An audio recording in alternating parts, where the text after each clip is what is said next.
नमस्कार मंडळी, मी श्रावणी विलास लकेश्री तुमचं मराठी मनोरंजन विश्व मध्ये स्वागत करते. मी आज आले झी नाट्य गौरव पुरस्कारामध्ये आणि माझ्यासोबत ना एक माझी ॲक्च्युली लहानपणीची फेवरेट आहे ही. आणि एवढी फेवरेट होती ना, मी ना तिचा मूवी सर्च करत होती. अदी म्हणजे अदिती. हाय अदिती. हाय, कशी आहे श्रावणी? मी मस्त, तू कशी आहे? एकदम मज्जेत. आणि मी ऍक्च्युली तुझं पाहिला नव्हता हा लुक. मी आज लिटरली शॉक आहे तुझ्या ह्या लुक मुळे. खूप भारी दिसतेस, डॅशिंग फुल, जशी तू आहेस तशीच. डॅशिंग नको, आता डॅशिंग नेहमीच दिसते, आता गोड दिसते म्हण. क्यूट, गोड, गॉर्जियस, सगळं सगळं दिसतेस तू आज. तुलाच नॉमिनेशन मिळालं आणि तू एकदम ते मास्टर माइंड सारखीच आज आली आहेस, थोडीफार वेगळी. म्हणजे हे बघ, दिसायला गोड पण वृत्ती कशी आहे मास्टर माइंडची, तसं कॅरेक्टर प्रमाणे लुक करून आली. तू ऍक्च्युली लुक भारीच दिसतोय. मी एक तर मला चष्मा आहे त्याच्यामुळे माझं असं कोण आहे हिला ओळखलंच नाही. नंतर कळालं, अरे बापरे. तू तुझ्या या कारकिर्दीबद्दल किंवा तुझ्या या प्रवासाबद्दल एका शब्दात मांडायचं असेल तर कशी मांडशील? शिकतेय का अजून? अपुरं आहे अजून शिक्षण. रोज जे काय करते ना त्याचं समाधान आहे, म्हणजे कधीच असमाधानी झोप लागत नाही. येस. ऍक्च्युली मला जेव्हा कलाकार हे बोलतात ना की आम्ही शिकतोय, मला खूप भारी वाटतं. कारण शिकलेलं नट होणं ही गोष्ट खूप कठीण आहे आणि ते तुम्ही लोक करताय. ऍक्च्युली तुमच्याकडून खूप शिकायला मिळतं आणि ते इन्स्पायर करतं आम्हाला. त्यामुळे असं वाटतं की असं असावं कोणीतरी इंडस्ट्रीमध्ये. तुझं पहिलं नाटक कोणतं होतं? याच दिवशी याच वेळी. ते त्यात तुझं कॅरेक्टर काय होतं? मला नाव नाही आठवत आहे ग, पण एक गिरीशोक, डॉक्टर गिरीशोक, त्यानंतर भारती आचरेकर, देवी देशमुख, शेखर फडके आणि मी, अशी 5 जण होतो त्याच्यामध्ये. आणि ते 5 म्हणजे प्रतिमा कुलकर्णींनी दिग्दर्शित केलं होतं. बाईंचं म्हणजे चिंतामणीचं प्रोडक्शन होतं.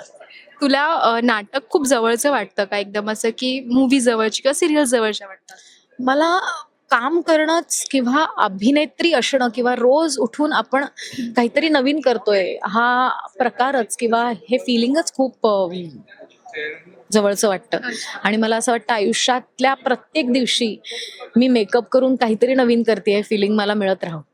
तुझ्या जवळचं कॅरेक्टर कुठलं होतं किंवा ते पात्र साकारताना तुला असं झालं की अरे ह्यातलं थोडंफार कुठेतरी माझ्यासोबत मॅच होतंय? मला असं नाही, म्हणजे मला असं वाटतं की तुमच्यातलं काहीतरी प्रत्येक कॅरेक्टरमध्ये थोडं थोडं दिलं तरच ते कॅरेक्टर तुमचं वाटू शकतं.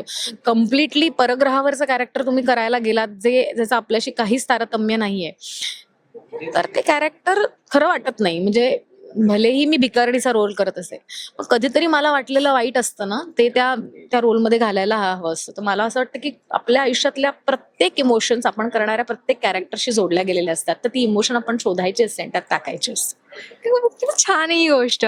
तू जेव्हा रंगभूमीवरती पहिल्यांदा परफॉर्म केलंस तेव्हा तुझ्या मनात काय होतं किंवा तुला काय वेगळेपण वाटलं होतं? मला नाही आठवत, कारण मला असं वाटतं कॉलेजमध्ये असताना हा परफॉर्मन्स केला आणि तेव्हा काही वाटण्याच्या, काही विचार करण्याच्या पलीकडचे असतो आपण. अभी चलो फाड़ देते हैं, धो देते हैं, कर देते हैं, सामने वाले की बजा देते हैं, या आपल्या फिलिंग्स असतात. आणि गणपती बाप्पा मोरया, आपण त्या जोशात असतो तेव्हा एवढंच वाटत असतं की चला आता करूया, जिंकायचंय. जिंकायचंय. हा, ती ट्रॉफी घरी घेऊन यायची. हो हो हो. ते त्या मोमेंटमध्ये असतो. पण स्टील आपण एक म्हणतो ना, रंगभूमीवरती गेल्यावर काहीतरी वेगळं असं आतून येतं, काहीतरी वेगळे पण वाटतो. तो मास्टर माइंड करताना तुला वाटला होता का? प्रत्येक नाटक कर मास्टर माइंड करताना वाटतंच, कारण 2च कलाकार आहेत या नाटकामध्ये आणि 2 कलाकारांनी जवळजवळ 2.5 तास प्रेक्षकांना खेळवून ठेवणं, आणि तेही सस्पेन्स, थ्रिलर, कॉमिक, रोमॅन्टिक, वेगवेगळ्या जॉनर्सचा त्याच्यामध्ये समावेश करून, ती फार कठीण गोष्ट आहे. आणि खूप मोठा सेट आहे, इकडनं तिकडे धावायचं आहे दोघांनाच. आणि मला असं वाटतं की माझं आणि असतात, आम्ही हे 3रं नाटक आहे, तर आम्ही गंमत गंमत म्हणून विचार करत होता, प्रपोजल केलं तेव्हाही आपल्याला असं दोघांनाच करायचं होतं आणि आत्ताही आपण दोघंच करतोय, पण हे नाटक झाल्यावर जरा दमायला होतं रे जास्त. तर मग मी म्हटलं की अरे तेव्हा आपण 12 वर्षांनी लहान होतो, आता आपण 12 वर्षांनी मोठे झालोय, आता आपली वय बोलू लागलेली आहे, त्यामुळे स्वतःला फिट ठेवणं पण तेवढंच गरजेचं आहे असं. तू ऍक्च्युली फिट राहतेस आणि ते खूप कठीण असेल ना त्यासाठी? नाही ग, मला असं वाटतं ती सवय आहे. अच्छा. आणि सकाळी उठल्यावर आपण कसं ब्रश करतो, तसं सकाळी उठल्यावर आपण चांगलं आणि हेल्दी खावं, हे ठरलेलं असलं तर ते सवयीचा भाग होतं. येस. तुला यापुढे कुठलं पात्र साकारायला आवडेल किंवा असं ए यार मला आता असं काहीतरी काम करायचंय वेगळं, तर म्हणतात ना तुलाच दिलं तर, की मला हे काम करायचंय तर? मला माहिती नाही ग, म्हणजे मला असं वाटतं की आपल्याकडे येणारं प्रत्येक पात्र आपण आपल्या पद्धतीने चांगलं करायचा प्रयत्न करायचा. पण आय लव्ह जुलिया रॉबर्ट्स, त्यामुळे तिचे चित्रपट सगळेच भारी होते ना. भारी होते ना. हो हो. सो मला येस येस, बघा बघा.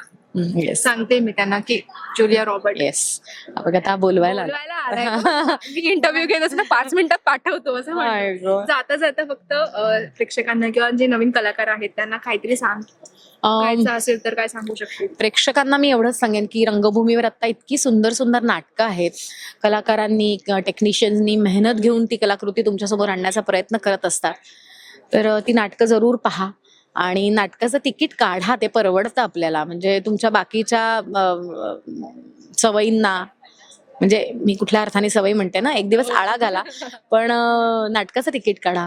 नाटक करणाऱ्या लोकांना प्रोत्साहन द्यावं, कारण रंगभूमीला जर पुढे जायचं असेल, जगायचं असेल, तर तुमच्यासारख्या प्रेक्षकांची खरंच गरज आहे. Yes, thank you so much.